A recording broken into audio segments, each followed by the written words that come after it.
আছে।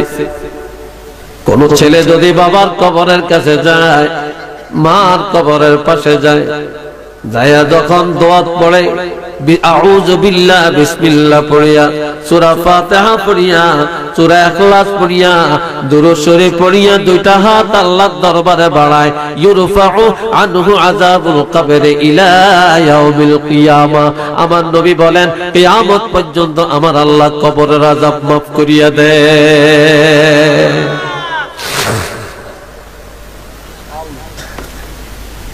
এই জন্য নবী বলেন আসসালাতু আলাইহিমা, মা বাবার ইন্তেকালের পরের খেদমত হলো তাদের জন্য দোয়া করা।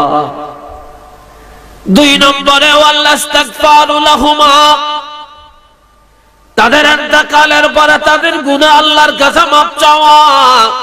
ও আল্লাহ, আমাদের মা বাবা আমাদেরকে লেখাপড়া করাতে যায়, রুজি করতে যায়, সীমানা ঠিক করতে যায়, বাড়ি বাঁধতে যায়, কত অপরাধ কামাই করে তারা কবরে চলে গেছেন।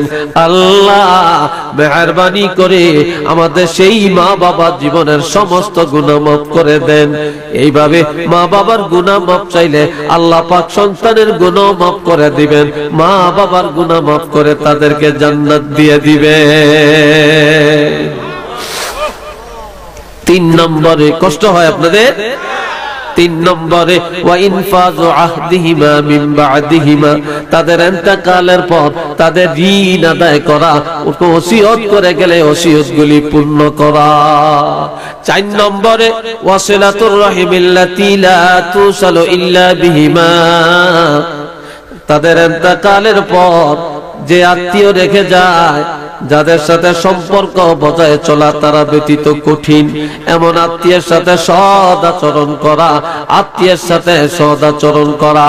তাদের রেখে যাওয়া আত্মীয়, বুইনের বাড়ি, খালার বাড়ি, পুপির বাড়ি, মামার বাড়ি, চাচার বাড়ি, এরা তাদের রেখে যাওয়া আত্মীয়, তাদের সাথে সুসম্পর্ক বজায় রাখিয়া চলা।